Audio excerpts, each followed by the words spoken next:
खुलुमबाय लोगोफोर, गोजोन फुंबिलि बयनिसिमबो। नोंथांमोनखौ बड' इनफ' पइन्ट चेनेलाव बयखौबो बरायनाय बावहरग्रोनाय जाबाय। आं दिनै नोंथांमोननि सिगाङाव राशि बायदियै दिनैनि सानसेनि फानजामुथिखौ फरायथिनो लादों। आसा खालामो नोंथांमोना भिडिअखौ नायनो मोजां मोनगोन।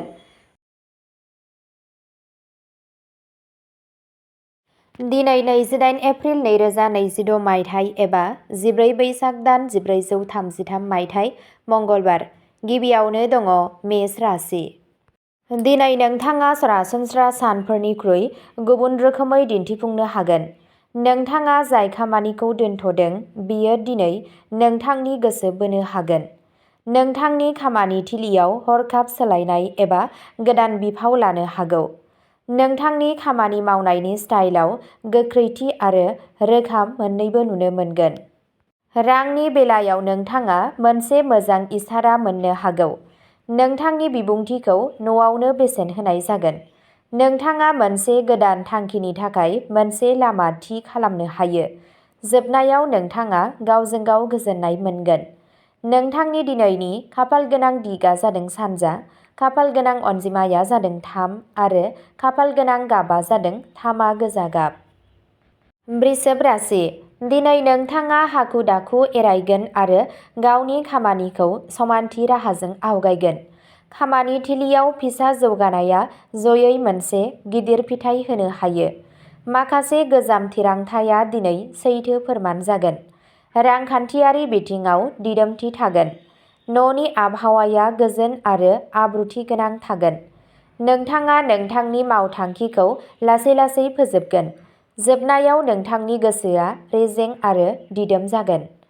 नोंथांनि दिनैनि खाफालगोनां दिगा जादों खोला, खाफालगोनां अनजिमाया जादों 11 आरो खाफालगोनां गाबा जादों गोथां गाब।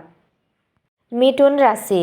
दिनै नोंथांनि गोसोआव मोनसे समावनो गोबां गोदान साननायफोरा खारलांनो हागौ।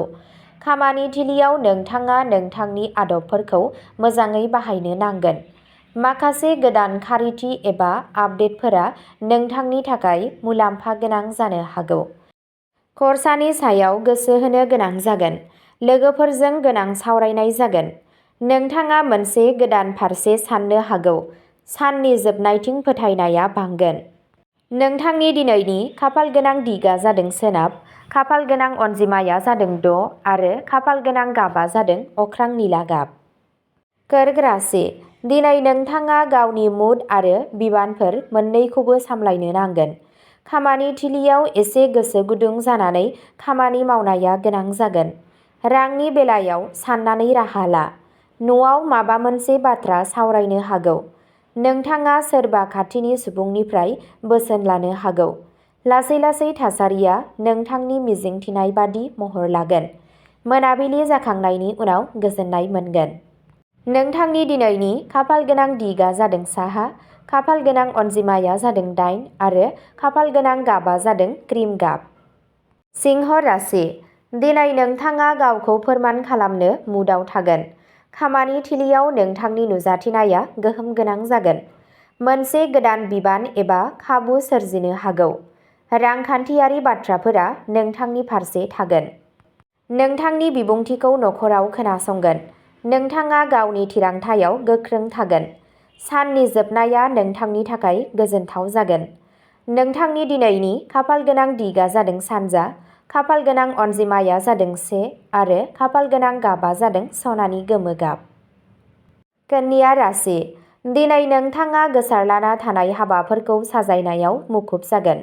नोंथांनि सानथांखिया खामानि थिलियाव बाहायजाथाव जागोन। माखासे गोजाम खामानिफोरा दिनै आबुं जानो हागौ। रांखान्थियारि थासारिया सामलायजानानै थागोन। न'नि आबहावाया नर्मेल जागोन। नोंथाङा नोंथांनि खामानिखौ जेबो गोख्रै खालामाजासे फोजोबगोन। साननि जोबनायथिं नोंथाङा गोजोन मोनगोन। नोंथांनि दिनैनि खाफालगोनां दिगा जादों खोला-सोनाब, खाफालगोनां अनजिमाया जादों 10 आरो खाफालगोनां गाबा जादों रेजें गोथां गाब। तुला राशि। दिनै नोंथाङा गावनि समानथिजों थासारिखौ गावनि फारसे सोलायनो हागोन। खामानि थिलियाव हेफाजाब मोननायनि जाथावना थायो। रां-रुफाजों सोमोन्दो थानाय आयदाफोराव दिदोमथि थागोन। न'आव आबहावाया मोजां थागोन। नोंथाङा माखासे गोजाम खामानिखौ फोजोबगोन। नोंथांनि गियाना खामानियाव फैगोन। नोंथांनि दिनैनि खाफालगोनां दिगा जादों सोनाब, खाफालगोनां अनजिमाया जादों 14 आरो खाफालगोनां गाबा जादों गलापि गाब। वृश्चिक राशि। दिनै नोंथाङा गावनि आगानफोरखौ मोजाङै आवगायलांनांगोन। खामानि थिलियाव हरखाब सोलायनाय जानो हागौ। धैर्य लाखिब्ला थासारिखौ सामलायगोन। रांखान्थियारि बिथिङाव खैफोद लानायनिफ्राय गोजानाव था। न'नि हेफाजाबा थाबाय थागोन। नोंथाङा नोंथांनि रोंगौथिखौ मोजाङै बाहायगोन। साननि जोबनायथिं थासारिया मोजां जागोन। नोंथांनि दिनैनि खाफालगोनां दिगा जादों साहा, खाफालगोनां अनजिमाया जादों 5 आरो खाफालगोनां गाबा जादों रोजा गोजा गाब। धनु राशि। दिनै नोंथाङा गोदान खाबुफोर नागिरनायनि मुडआव थागोन। नोंथांनि खामानि थिलियाव सोलायनाया नोंथांनि थाखाय मुलाम्फा गोनां जागोन। नोंथांनि रांखान्थियारि थासारियाव जौगानायनि नेरसोन दं। नोंथाङा नोंथांनि नखरजों मोजां सम मोनगोन। नोंथाङा मोनसे गोदान जागायजेननो हायो। नोंथांनि गोहोआ नोंथांखौ सिगांथिं दावगालांनायाव मदद होगोन। साना गोजोननायजों जोबलांगोन। नोंथांनि दिनैनि खाफालगोनां दिगा जादों खोला सानजा, खाफालगोनां अनजिमाया जादों 12 आरो खाफालगोनां गाबा जादों गोमो गाब। मकर राशि। दिनै नोंथाङा गावनि थांखिफोरनि सायाव आबुङै गोसो होगोन। खामानि थिलियाव नोंथांनि खस्थ'खौ नुनो मोनगोन। नोंथांनि रांखान्थियारि हालोदा गोख्रों थागोन। नोंथांहा नखरनि हेफाजाब थागोन। नोंथाङा मोनसे गिदिर थिरांथा लानो हागौ। नोंथांनि दिदोमथिया नोंथांखौ दावगानायाव मदद होगोन।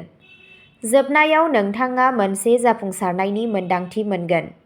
नोंथांनि दिनैनि खाफालगोनां दिगा जादों सा-सोनाब, खाफालगोनां अनजिमाया जादों 7 आरो खाफालगोनां गाबा जादों रोजा निला गाब। कुम्भ राशि। दिनै नोंथाङा गुबुन रोखोमै साननो आरो खामानि मावनो नाजागोन। खामानि थिलियाव गोदान खाबुफोर सोमजिनो हागौ। रांखान्थियारि हालोदा नर्मेल थागोन। नोंथाङा लोगोफोरनिफ्राय हेफाजाब मोनगोन। नोंथाङा मोनसे गोदान बिथांखि लानो हायो। नोंथांनि सानस्रिया मोनसे आलादा सिनायथि सोरजिगोन। जोबनायाव गोजोननाय मोनगोन। नोंथांनि दिनैनि खाफालगोनां दिगा जादों सानजा, खाफालगोनां अनजिमाया जादों 12 आरो खाफालगोनां गाबा जादों फान्थाव गाब। मीन राशि। दिनै नोंथाङा गावनि खामानिखौ गोजोनै आवगायलांगोन। नोंसोरनि थाखाय हाखु-दाखु खालामनाया गोनांथार जागोन।